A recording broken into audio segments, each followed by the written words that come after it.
पिछली कहानी में अविनाश ने सुरंग के अंदर वो सच देख लिया था जिसे उसके परिवार ने 30 साल से छुपा कर रखा था। उसके सामने था भैरवनाथ, एक ऐसा तांत्रिक जिसका शरीर 30 साल पहले ही जल चुका था, लेकिन उसकी आत्मा आज भी जिंदा थी। कमरे की दीवारें लगातार कांप रही थी। काले धुएं के बीच भैरवनाथ की लाल आंखें सिर्फ अविनाश को घूर रही थी। भैरवनाथ, तुम्हारे दादा ने 30 साल पहले मुझे मारने की बहुत कोशिश की, पर आत्मा कभी नहीं मरती। तुम्हारे दादा मूर्ख थे। अविनाश पीछे हटने लगा। अविनाश, आखिर तुम चाहते क्या हो?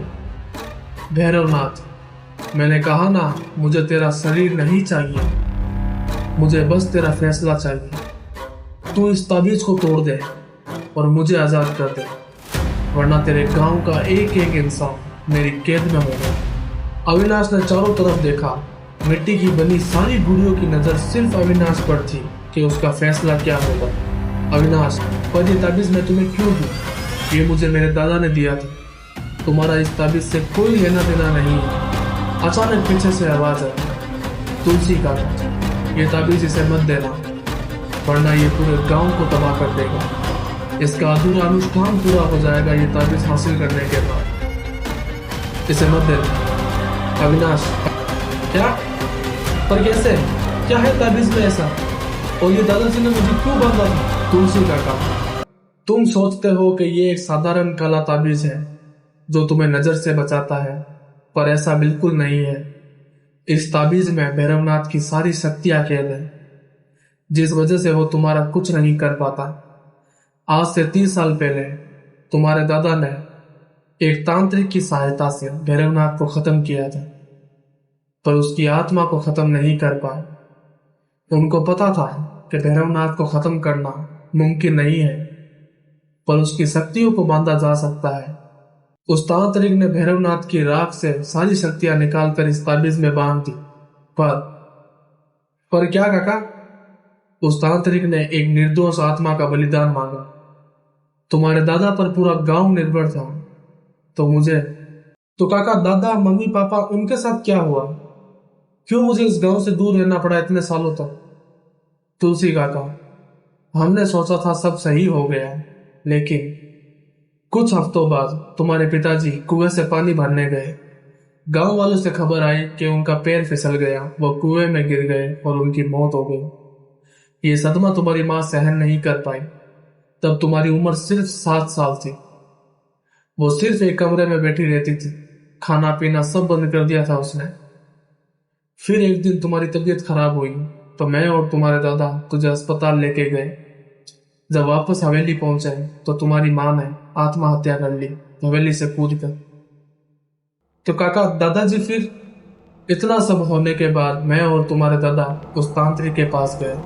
उसने जो हमें बताया वो सुनने के बाद तुम्हारे दादा अंदर से टूट गए थे कि उनकी वजह से उनका बेटा और उनकी बहू दोनों चल बसे और पोता भी खतरे में था।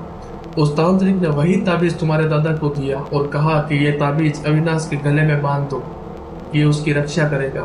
ताबीज बांधने के बाद भी भैरवनाथ की परछाई तुम्हारे ऊपर थी, पर वो तुम्हारा कभी कुछ कर नहीं पाया। तुम्हारे दादा को पता था कि कभी ना कभी भैरवनाथ वापस जरूर आएगा तुम्हारे पीछे, तो तुम्हारे दादा ने तुझे गांव से दूर कर दिया हमेशा के लिए। वो कभी नहीं चाहते थे कि तुम यहाँ वापस आओ। तुम यहाँ क्यों आए? तुम्हें यहाँ नहीं आना चाहिए था। पर काका, मुझे तो आपका ही फोन आया था। आपने ही तो कहा था कि दादाजी मरने से पहले तेरा ही नाम ले रहे थे। तुलसी काका, मैं क्यों करूंगा तुझे कॉल? मैं तो कर ही नहीं सकता, मैं तो मर चुका हूं। अविनाश की हालत बुरी हो चुकी थी, यह सब देख रहे उस समय के बाद। काका, अब हम क्या करेंगे? भैरवनाथ को खत्म करने का कोई तो रास्ता होगा हमारे पास। तभी भैरवनाथ वापस आया। भैरवनाथ, तू अभी भी यही है तुलसी? 30 साल हो गए तुझे देखे, तू अभी तक मेरी कैद से मुक्त नहीं हो पाया। तुलसी काका ने अविनाश की तरफ देखा। जो कुछ भी मैंने तुझसे छुपाया उसके लिए मुझे माफ कर देना। तुलसी काका की आंखों में आंसू थे। अविनाश, मतलब क्या छुपाया आपने मुझसे?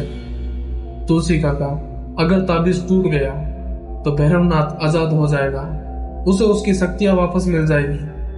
सुरंग की छत से पत्थर गिरने लगे थे। भैरवनाथ की आवाज चारों तरफ गूंज रही थी। भैरवनाथ, हाँ मैं आजाद हो जाऊंगा, मुझे मेरी शक्तियां वापस मिल जाएगी। आज मुझे आजाद होने से कोई भी नहीं रोक सकता, कोई भी नहीं। तभी भैरवनाथ के पीछे सारे गांव वाले आ गए थे, जो सब भैरवनाथ के वश में थे और सब भैरवनाथ के एक आदेश पर अपना गला काटने को तैयार थे। उन सब के हाथ में एक धारदार चीज थी। अविनाश घबरा गया ये सब देखने के बाद। तुलसी काका, अविनाश हम मरते हैं तो कोई बात नहीं, पर यह ताबीज इस हैवान के हाथ में कभी नहीं जाना चाहिए। भैरवनाथ, हैवान मैं हूं या तुम?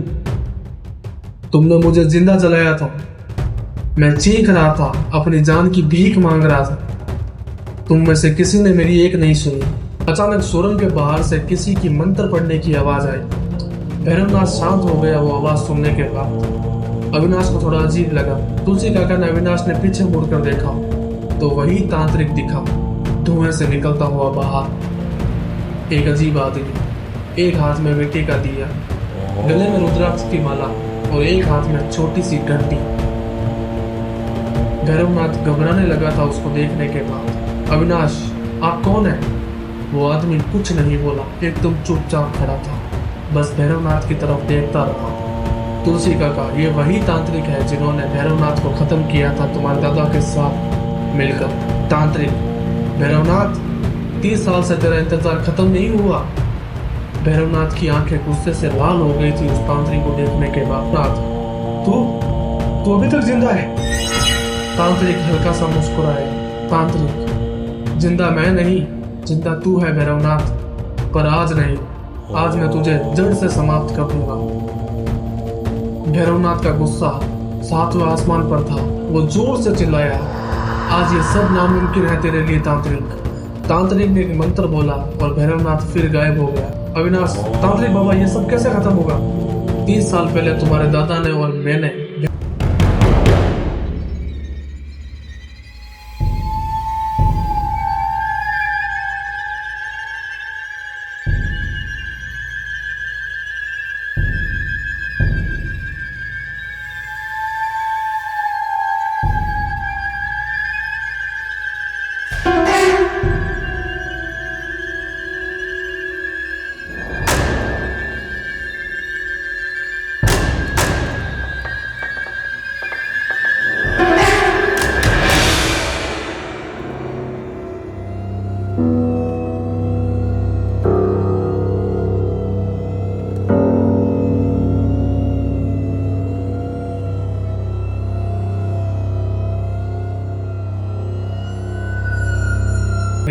पर उस रात हमने उसे रोक दिया।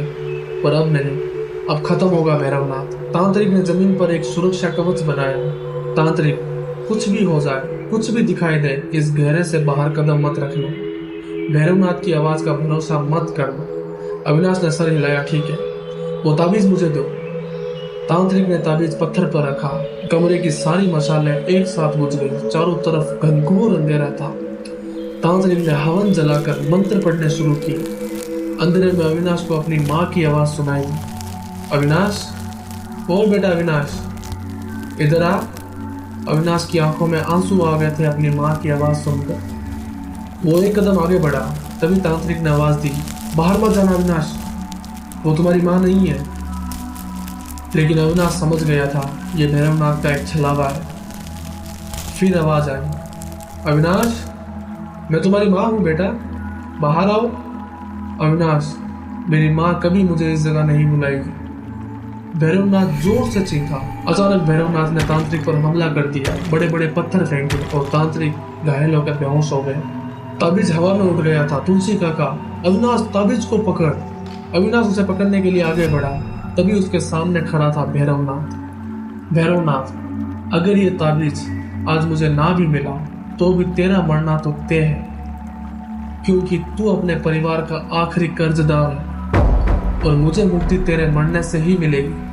अविनाश ने कांपते हुए पूछा, अगर मैं मर गया तो क्या ये सब खत्म हो जाएगा? भैरवनाथ मुस्कुराया। भैरवनाथ, हाँ, मुझे बस वो ताबीज चाहिए जिससे मैं अमर हो जाऊंगा हमेशा के लिए। अविनाश कुछ सेकंड तक उसे देखता रहा और फिर वो ताबीज पकड़ लेता है और ताबीज अविनाश के हाथ में था। अविनाश काका, आपने 30 साल इंतजार किया है, पर अब और नहीं, अब खत्म होगा भैरवनाथ। अविनाश ताबीज को दोनों हाथ में पकड़ लेता है। भैरवनाथ उसके पीछे झपटता है। अविनाश ने वो ताबीज हवन में फेंक दी। भैरवनाथ जोर से चीखा। अविनाश ने तुलसी काका की तरफ देखा। पहली बार तुलसी काका के पैर जमीन को छू रहे थे। तुलसी काका, अविनाश, ये तुमने क्या किया बेटा? भैरवनाथ जोर से चिल्लाया, ये तुमने क्या कर दिया मूर्ख? मैंने 30 साल इंतजार किया था इस दिन के लिए।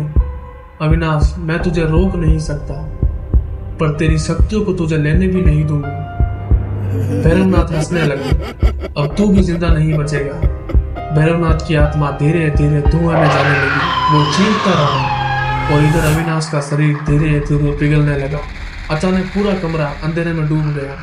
अविनाश जमीन पर गिर गया। तुलसी काका उसके पास आए, रोने लगे। ये तुमने क्या किया अविनाश? क्या किया तुमने ये? आंखें खोल बेटा, खोल आंखें। अविनाश ने अपनी आंखें थोड़ी सी खोली। उसके चेहरे पर हल्की सी मुस्कान थी। अविनाश, काका, अब आप आजाद हो और पूरा गांव आजाद है। तुलसी काका कुछ नहीं बोल पाए, बस उसे देखते रहे। तुलसी काका, हम तो आजाद हो गए बेटा, लेकिन इसकी कीमत तुम्हें चुकानी पड़ी। अविनाश की आंखें धीरे धीरे बंद होने लगी।